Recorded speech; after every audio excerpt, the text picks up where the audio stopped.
with what he was doing. The peaceful neighborhood David had fallen in love with was starting to feel like a place where he had to watch his every move.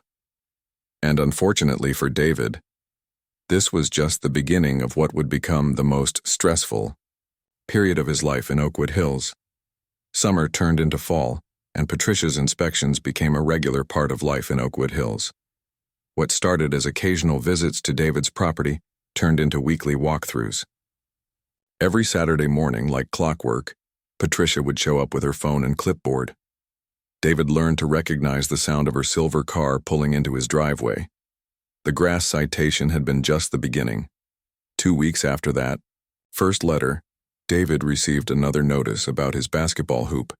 He had installed it on his garage door so his nephew could practice shots when he visited. The hoop had been there for 2 years without any problems, but Patricia decided it violated the recreational equipment placement rule. Recreational equipment must be positioned at least 6 feet from any property boundary, the letter stated. David measured the distance from his hoop to the property line. It was exactly 5 feet and 8 inches. He was short by 4 inches.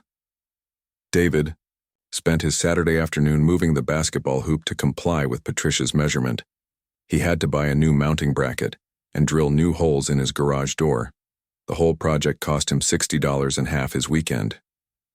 When he finished, the hoop was technically in compliance, but it looked awkward positioned so far from the driveway. The following week brought a new complaint. Patricia had decided that David's outdoor furniture arrangement violated aesthetic standards. He had a small table and 2 chairs on his back patio where he liked to drink his morning coffee. According to Patricia, the furniture was visible from the street and therefore subject to HOA approval. David walked around to the front of his house and tried to see his patio furniture from the street. He had to stand in a very specific spot and look through a gap between 2 houses. Even then, he could barely make out the corner of one chair. But Patricia had somehow spotted it and decided it was a problem. The letter gave David 3 options: move the furniture, get HOA approval for its placement, or face a $50 fine. David chose to move the furniture closer to his house, even though it meant giving up the nice view of his backyard that he enjoyed with his coffee. As autumn progressed, Patricia's attention to detail became almost comical. She cited David for having his trash can visible from the street on a day that wasn't trash day. The can was sitting beside his garage, and David had put it there because he needed to clean out some old papers. He had planned to move it back to the side yard after he finished, but Patricia happened to drive by during the 2 hours it was in the wrong place. Then came the incident with David's truck. He had parked it in his driveway, same as always, but Patricia measured the distance from his bumper to the sidewalk. According to her measurements, the truck extended 3 inches beyond the acceptable parking zone. David looked at his truck and looked at every other car in the neighborhood. Half of them were parked exactly the same way he was, but only David got a citation. When David attended the monthly HOA meeting to discuss these issues, he discovered he wasn't alone. Nearly every homeowner in the neighborhood had received multiple citations from Patricia. Mrs. Rodriguez had been fined for having decorative rocks in her garden that were non-approved materials. The Johnsons faced penalties for their children's bicycles being stored in their front yard instead of their garage. Even more frustrating was Patricia's attitude at the meetings. When homeowners tried to discuss the citations, Patricia would pull out thick binders filled with photographs and measurements. She had documentation for everything. If someone questioned a rule, she would cite the exact section and subsection from the HOA guidelines. She seemed to have memorized the entire rulebook. Rules exist for a reason, Patricia would say whenever someone complained. If we don't enforce them consistently, property values will suffer. I'm protecting everyone's investment. David noticed that Patricia's enforcement wasn't actually consistent, though. Certain houses never seemed to get citations, even when they had the same violations as everyone else. The pattern wasn't random. Patricia appeared to focus more intensely on some properties than others. David's house was definitely in the heavily scrutinized category. The situation escalated in October when Patricia decided that David's workshop violated home business regulations. David repaired computers as a side job, mostly for neighbors and friends. He had never advertised it as a business or put up any signs. People just knew he was good with technology and would ask for help occasionally. Patricia had apparently been watching David's house and noticed that people sometimes dropped off computers or picked them up. She decided this constituted a commercial enterprise that required special permits and HOA approval. The letter she sent threatened immediate legal action if David didn't cease all business operations within 10 days. David was furious. He had been helping neighbors with their computer problems for years. Mrs. Rodriguez's grandson had brought his laptop over just the week before when it wouldn't start up. David fixed it for free because the kid was saving money for college. Now Patricia was trying to turn that into some kind of violation. At the next HOA meeting, David stood up to address Patricia's latest accusation. "I'm not running a business," he said. "I'm helping my neighbors. Sometimes they offer to pay me, sometimes they don't. It's just people being neighborly." Patricia was ready with her response. "According to HOA guidelines, any activity that could be construed as commercial in nature requires board approval," she said. "It doesn't matter whether money changes hands. The guidelines are very clear." David looked around the room at his neighbors. He could see sympathy in their faces, but also fear. Nobody wanted to be Patricia's next target. The woman had turned HOA compliance into a full-time job, and she was very good at finding problems where none had existed before. The breaking point came in November. David's sister visited for Thanksgiving with her family, including her teenage son who drove a modified Honda Civic. The car was loud, but it wasn't any louder than the neighbor's motorcycle or the delivery trucks that came through the neighborhood every day. David's nephew parked the car in David's driveway for 3 days during the holiday weekend.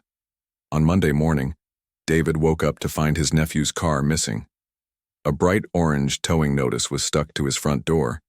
Patricia had called a towing company and had the car removed for noise violations and improper vehicle storage. The car had been legally parked in David's own driveway, but Patricia had found an obscure rule about temporary vehicle storage that she claimed applied. David had to drive to the impound lot and pay $250 to get his nephew's car back. His sister was embarrassed and angry. His nephew, who had been excited about his first Thanksgiving away from home, spent the rest of his visit worried about where he could safely park his car. When David confronted Patricia about the towing, she was completely unapologetic. "The vehicle was in violation of community noise standards," she said. "I gave you several warnings about compliance issues. This is what happens when warnings are ignored." David realized that Patricia wasn't just enforcing rules anymore. She was actively looking for ways to make his life difficult. Every citation, every measurement, every photograph was part of a pattern that went beyond normal HOA duties. Patricia had made David her personal project, and she wasn't going to stop until she had found a way to force him out of the neighborhood. That night, David sat in his kitchen looking out at his driveway where his nephew's car should have been parked. He thought about all the money he had spent on fines and modifications. He thought about the stress of never knowing what Patricia would find wrong next. For the first time since moving to Oakwood Hills, David seriously considered whether he should just sell his house and find somewhere else to live. But then he looked around at the home he had worked so hard to buy. This was his place. He belonged here just as much as anyone else. Patricia might have the HOA rules memorized, but David had something more important. He had the right to live peacefully in his own home. He wasn't going to let one person's power trip drive him away from the neighborhood he loved. David didn't know it yet, but his chance to turn the tables on Patricia was coming very soon. December brought the first real snow of the winter, and with it, a temporary break from Patricia's weekly inspections. David enjoyed 2 peaceful weeks where he could work in his garage and drink his morning coffee, without worrying about someone measuring his grass or taking pictures of his truck. He started to hope that maybe Patricia had found other things to occupy her time during the colder months. That hope disappeared on a Tuesday morning when David woke up to the sound of a car engine running in his garage. At first, David thought he was still dreaming. His truck was parked in the driveway, so there shouldn't be any vehicle in his garage. But the sound was definitely real, and it was definitely coming from his garage. David grabbed his robe and headed downstairs to investigate. When David opened the door from his house into the garage, David had always dreamed of owning a house in a quiet neighborhood. After years of saving money and working long hours at his computer repair business, he finally found the perfect place in Oakwood Hills. The neighborhood looked like something from a magazine. Clean streets, well-kept lawns, and friendly neighbors who waved when they saw each other. The house itself was everything he wanted. A 2-story home with a big garage, a decent-sized yard, and enough space for his workshop. When he first moved in 3 years ago, David loved everything about his new life. His neighbors seemed nice enough. Mrs. Rodriguez next door always smiled and sometimes brought over fresh cookies. The Johnson family across the street had kids who played basketball in their driveway, and the sound of their laughter made the neighborhood feel alive. Even the monthly HOA meetings were pretty boring, which David considered a good thing. Nobody argued, nobody complained, and most decisions got made quickly. David spent his days working on computers in his home office and his evenings tinkering in his garage. He had always been good with his hands, and fixing things gave him peace. Whether it was a neighbor's broken laptop or his own car, David enjoyed the challenge of making things work again. His garage became his sanctuary, organized tools on pegboards, a clean workbench, and enough space to park his truck when the weather got bad. Life in Oakwood Hills was exactly what David had hoped for. He paid his HOA fees on time, kept his grass cut, and never caused any trouble. The rules seemed reasonable enough. No loud music after 10, keep your yard tidy, don't park on the grass. Basic stuff that made sense for people living close together. David followed these rules without even thinking about them, because they matched how he naturally lived anyway. But everything changed when the HOA held elections last spring. David had noticed the flyers in his mailbox about voting for new board members, but he figured the current people were doing fine. He was busy with work and didn't pay much attention to neighborhood politics. That turned out to be a mistake he would regret for months to come. The new board member was a woman named Patricia Mills. David first saw her at the grocery store, introducing herself to people and talking about her plans to improve property values and maintain community standards. She seemed passionate about the neighborhood, which David thought was probably a good thing. Having someone who cared about keeping the area nice couldn't hurt, right? Patricia was a retired real estate agent who had moved to Oakwood Hills about a year earlier. She lived in one of the bigger houses at the end of the street and drove a shiny silver car that she washed every weekend. David noticed she always dressed nicely, even when she was just checking her mailbox. She had the kind of confidence that came from years of dealing with people and making sales. At first, David didn't think much about Patricia being on the HOA board. He figured she would do whatever board members did. Approve paint colors, organize the annual block party, maybe argue about snow removal contracts. Boring stuff that kept the neighborhood running smoothly. He had no idea that Patricia had very different plans for her new position. The first sign of trouble came on a Tuesday morning in June. David was in his kitchen making coffee when he saw someone walking around his front yard with a phone. Through the window, he could see Patricia taking pictures of his house. She walked slowly along his property line, stopping every few feet to snap another photo. David wondered what she was doing, but figured she might be documenting something, for insurance or HOA records. When David went outside to get his mail, Patricia was measuring his grass with a small ruler. "Good morning," David said, trying to be friendly. "Everything okay?" Patricia looked up with a serious expression. "I'm conducting a property compliance review," she said. "Your grass appears to be over the acceptable height according to HOA guidelines." David looked down at his lawn. The grass looked normal to him, green, healthy, and recently cut. "I mowed it last weekend," he said. "The guidelines specify grass height should not exceed 2.5 inches, Patricia replied, holding up her ruler. "This area here measures 3 inches. David had lived in the neighborhood for 3 years and had never heard of any specific grass height rules. "Is that a new rule?" he asked. "It's always been in the guidelines," Patricia said firmly. "Section 4, subsection C. I'll be sending you a formal notice." David watched as Patricia finished her inspection and walked away. He went inside feeling confused and a little annoyed. He had never received any complaints about his yard before, and, Honestly, his grass looked the same as everyone else's on the street, maybe even better than some. True to her word, Patricia sent David a formal letter 3 days later. The letter referenced several HOA rules he had never seen before and gave him 7 days to correct the violation or face a fine.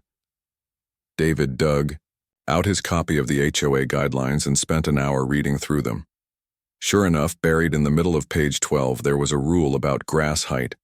But in 3 years of living there, David had never seen anyone measure grass with a ruler. David decided to call his neighbor, Mrs. Rodriguez, to ask if she had ever received letters like this. She laughed when he described what happened. "Patricia came by here too," Mrs. Rodriguez said. "She told me my flower garden was too close to the sidewalk, but I've had those flowers there for 8 years. Nobody ever complained before." As David talked to more neighbors over the following days, he discovered that Patricia had been busy. She had cited the Johnsons for leaving their basketball hoop in the driveway overnight. She told the family on the corner that their fence was the wrong shade of white. Even old Mr. Chen got a letter about the small bench he kept under his front window. David realized that Patricia wasn't just doing random inspections. She was systematically going through the neighborhood looking for any possible violation she could find. Rules that had been ignored for years were suddenly being enforced with the enthusiasm of someone who had just discovered a new hobby. The worst part was that Patricia seemed to enjoy it. David would see her walking around the neighborhood with her phone and clipboard, documenting everything. She looked like a detective gathering evidence for a case. Sometimes she would stand in front of a house for 10 minutes, taking pictures from different angles and writing notes. David tried to give Patricia the benefit of the doubt. Maybe she genuinely wanted to improve the neighborhood. Maybe she thought strict rule enforcement would help property values. But as the weeks went by, David started to feel like he was living under a microscope.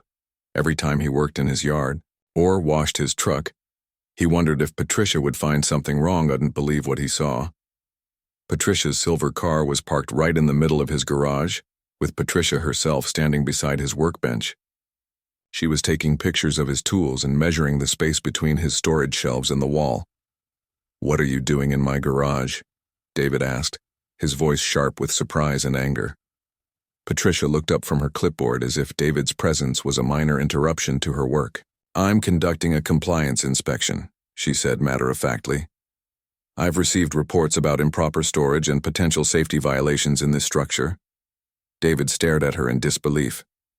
"You drove your car into my garage without permission? As an HOA board member, I have the authority to inspect any property for compliance issues," Patricia replied, turning back to her measurements. Section 12 of the HOA guidelines clearly states that board members may conduct inspections as needed to ensure community standards. David felt his anger rising. Section 12 says you can inspect properties, not break into people's garages. Patricia's tone remained calm and condescending. "I didn't break in. The garage door was open when I arrived. I simply drove in to get a better view of the storage situation." David knew that was impossible. His garage door had been closed when he went to bed the night before, and he always kept it locked. He had installed a smart garage door opener 2 years ago, and it automatically locked whenever the door was closed. Patricia must have somehow triggered the door to open, though David couldn't figure out how. "Get out," David said firmly. "Get your car out of my garage right now." Patricia straightened up and looked at David with the same expression she might use for a child having a tantrum. "I'm not finished with my inspection yet. I found several violations that need to be documented." She gestured toward David's workbench where he kept his computer repair tools organized in neat rows. "This appears to be commercial equipment being stored in a residential structure. That's a clear violation of the home business regulations we discussed earlier." David looked at his screwdrivers and cable testers. They were basic tools that any homeowner might have. "Those are just tools," he said. "Tools being used for commercial purposes," Patricia corrected. "I can see invoices on your workbench which proves this space is being used for business activities."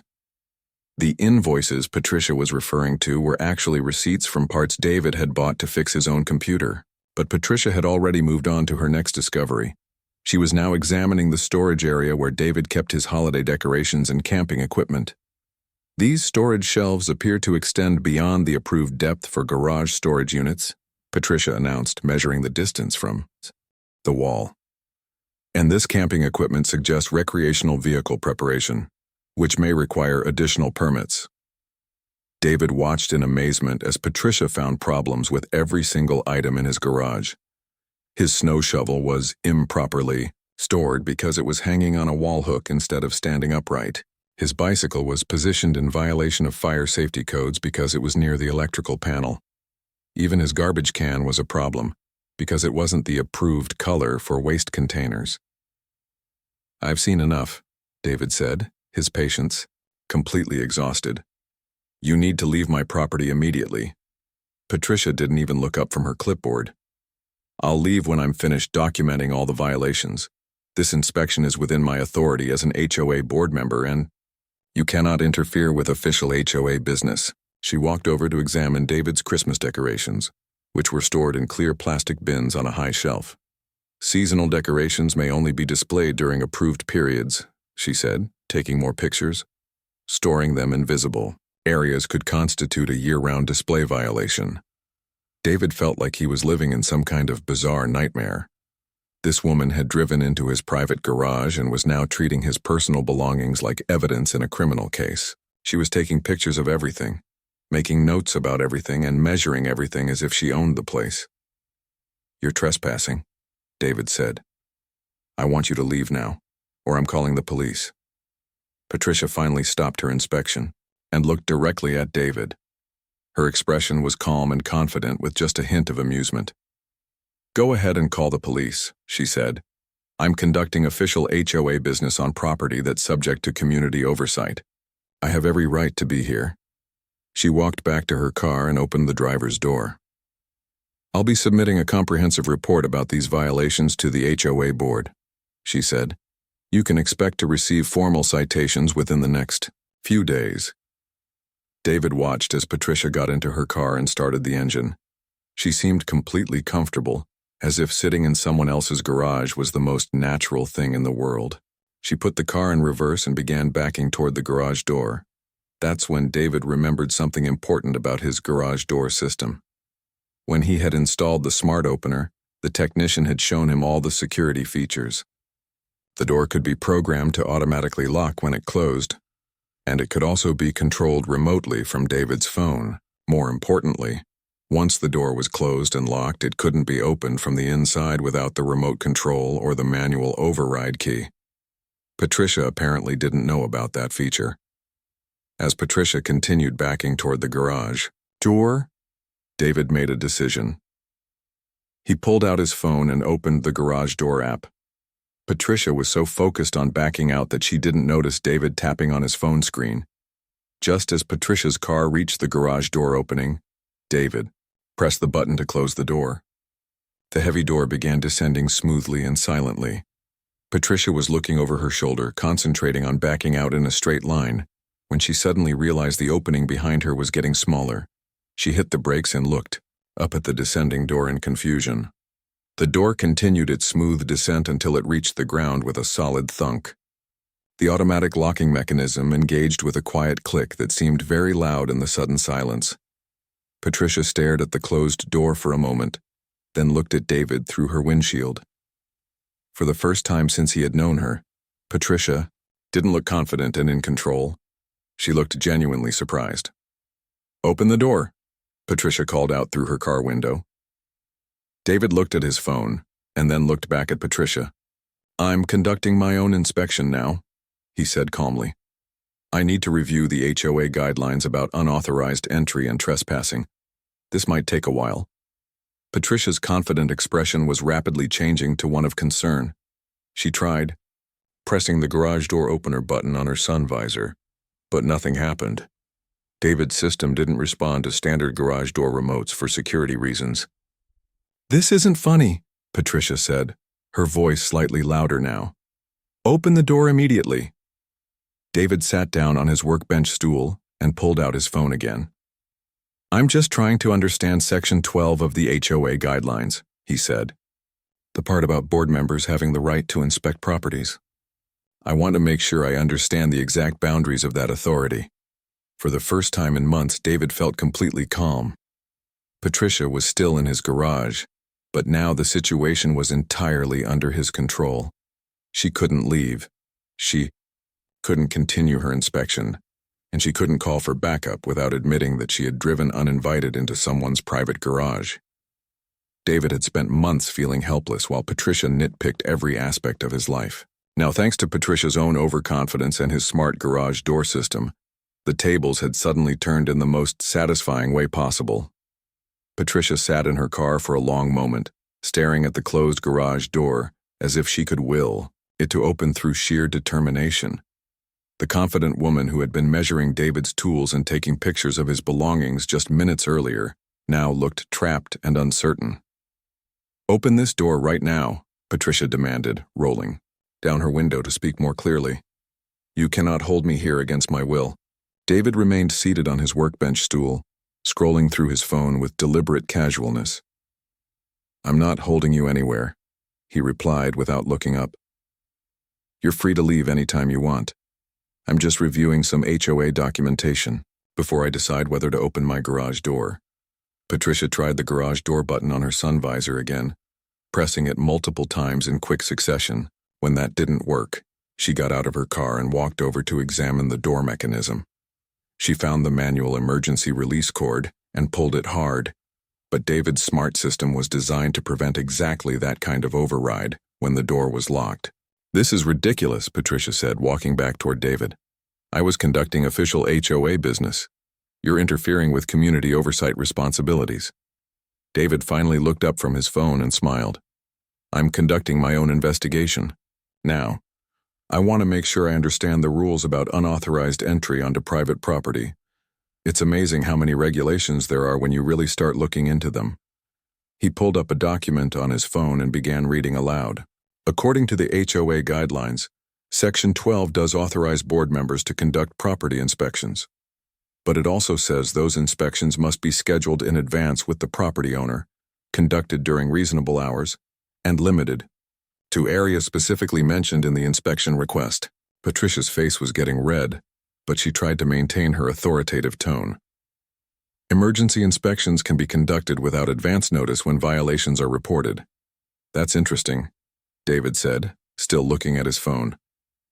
"What emergency were you responding to? And who reported violations in my garage?" Patricia didn't answer immediately. She was looking around the garage as if searching for another way out. The only exit was the main door that David had closed, and there were no windows large enough for a person to climb through.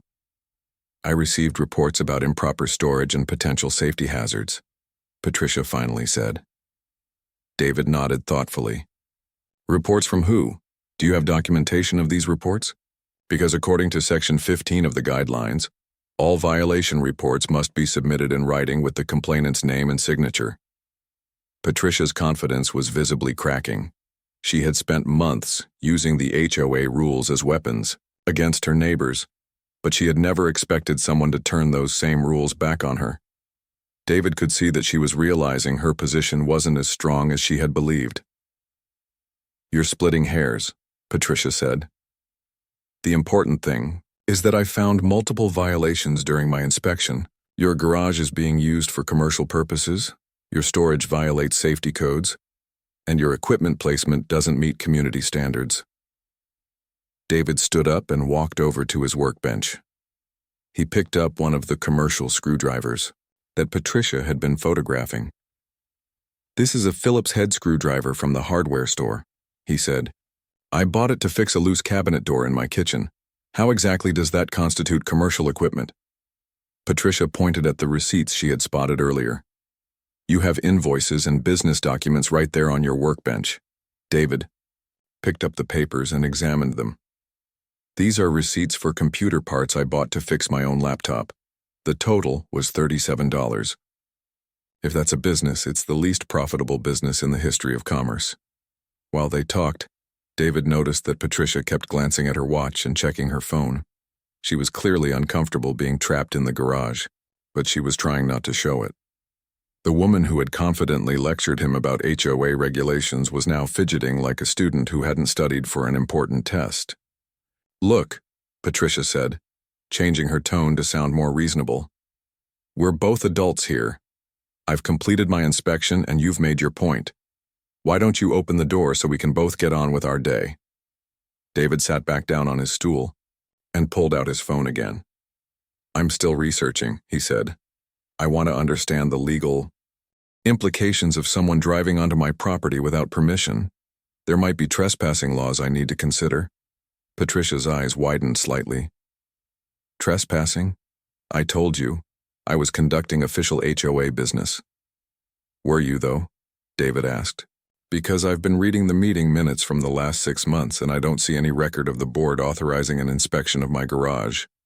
I don't see any formal complaints filed about my property. I don't see any documentation at all that would justify you driving into my garage without my permission." David paused to let that sink in, then continued. "What I do see is a pattern of harassment disguised as rule enforcement, measuring grass with rulers, towing legally parked cars, and now breaking into private garages. That doesn't sound like official HOA business to me." Patricia was silent for a long moment. David could practically see her mind working, trying to figure out how to regain control of the situation. She had built her authority on other people's fear of confrontation and their assumption that she must know what she was talking about. But David wasn't backing down, and her confidence was crumbling. "You can't keep me here," Patricia said, but her voice lacked its usual commanding tone. "I'm not keeping you anywhere," David replied. "I'm just taking my time to review the situation. The same way you took your time to measure my grass and photograph my tools. The same way you took your time to have my nephew's car towed. The same way you take your time every week to find new violations on my property." David looked directly at Patricia as he continued. "For months, you've made my life stressful and expensive with your constant citations and complaints. You've turned this neighborhood into a place where people are afraid to park their cars or put out their trash cans. You've made everyone feel like they're walking on eggshells wondering what you'll find wrong next." Patricia started to interrupt, but David held up his hand. "I'm not finished. You've hidden behind HOA rules and board authority to justify behavior that any reasonable person would consider harassment. You've cost me hundreds of dollars in fines and modifications for violations that existed only in your imagination." David stood up and walked closer to Patricia's car.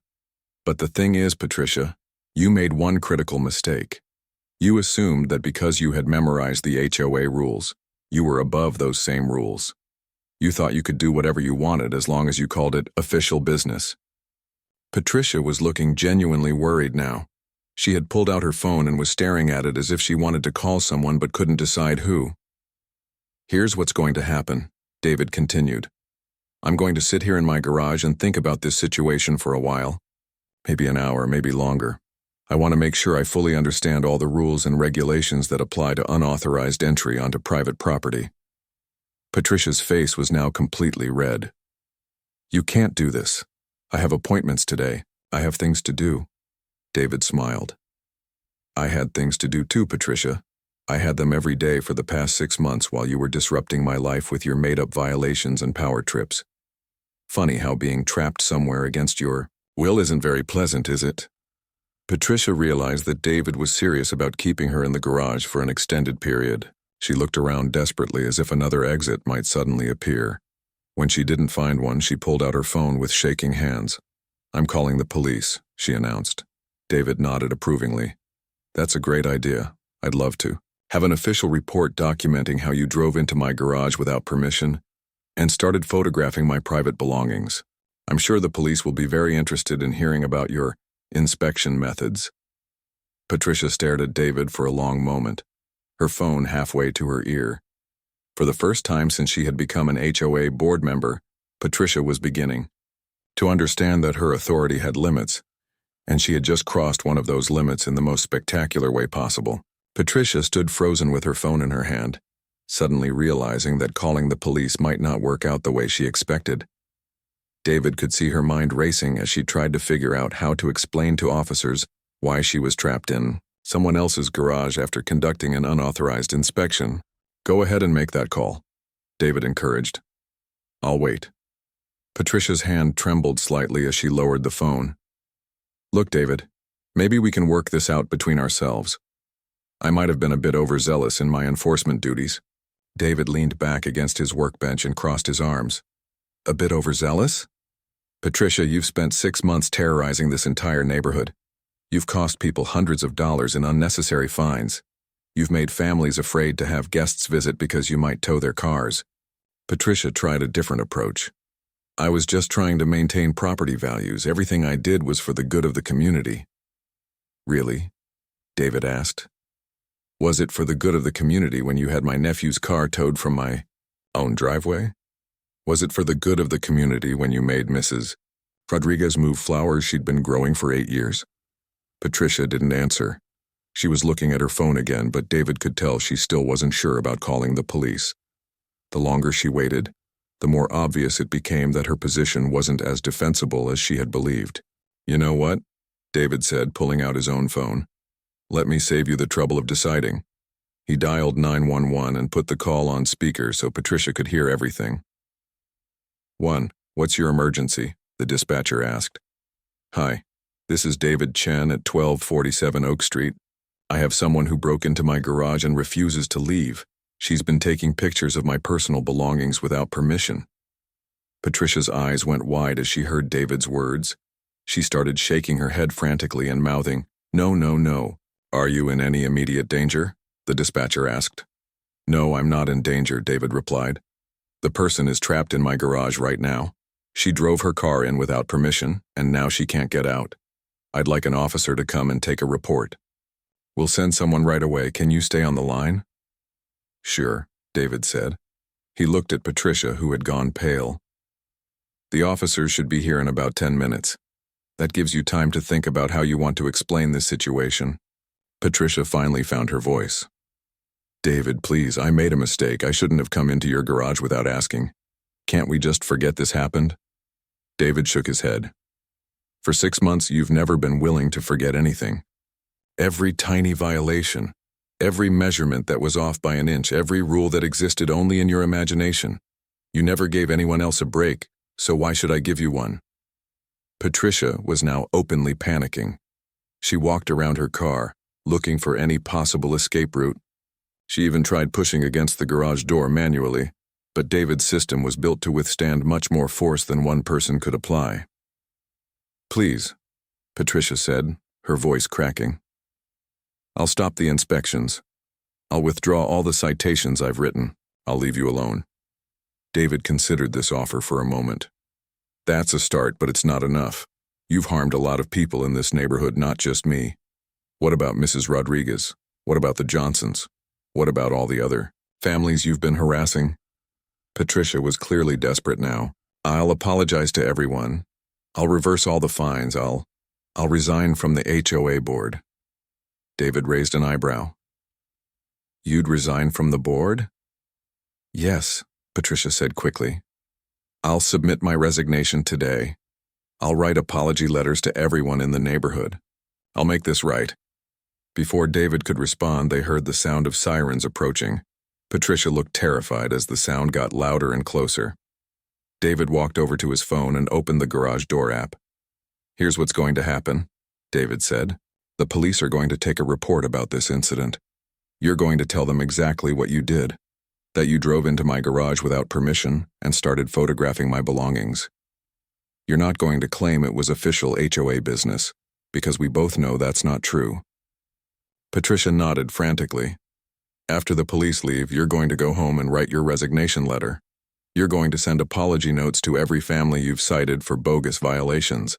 And you're going to stay away from my property unless you're specifically invited. Yes, Patricia agreed immediately. I'll do all of that. David heard car doors slamming outside as the police officers arrived. He pressed the button to open the garage door, and bright sunlight flooded into the space. Patricia looked like a prisoner being released after a long sentence. 2 officers walked into the garage looking at the unusual scene with professional curiosity. The older officer approached David while his partner stayed near Patricia's car. You called about someone breaking into your garage? The older officer asked. That's right, David said. This woman drove into my garage without permission and started taking pictures of my belongings. When I asked her to leave, she refused. The officer looked at Patricia, who was standing beside her car looking thoroughly defeated. "Ma'am, is that accurate?" Patricia's mouth opened and closed several times before she managed to speak. I made a mistake.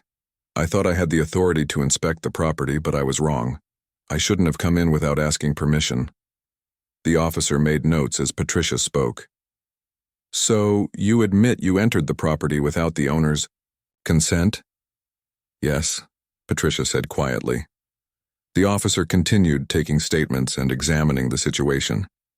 Patricia admitted to driving into the garage uninvited and taking photographs without permission. She didn't try to claim HOA authority, apparently realizing that excuse would only make things worse for her. When the officers finished their report, the older one handed David a case number. "We'll file this as a trespassing incident," he said. "If you want to press charges, you can contact the district attorney's office." After the police left, Patricia sat in her car for a long moment before starting the engine. She looked at David through her window one last time. "I really will resign from the board," she said, "and I'll send those apology letters."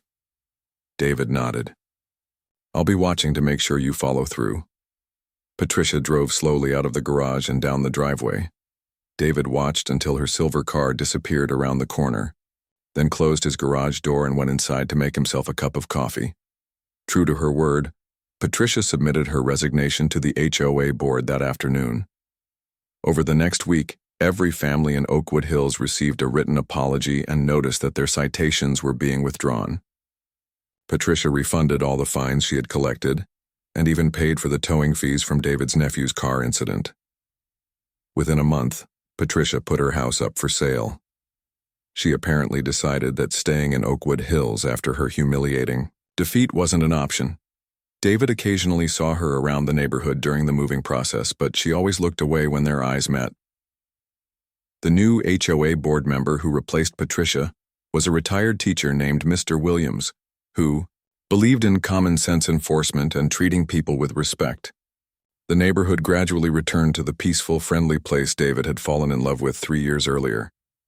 David kept his garage door opener app on his phone, though he never needed to use it defensively again.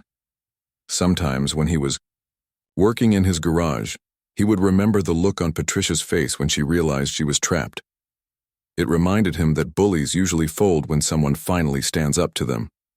The best part was that David never received another citation or violation notice. He could cut his grass when it needed cutting, park his truck in his driveway, and help his neighbors with their computer problems without worrying about someone measuring everything with a ruler. Oakwood Hills became a neighborhood again instead of a surveillance state, and David finally got to enjoy the peaceful suburban life he had worked so hard to achieve.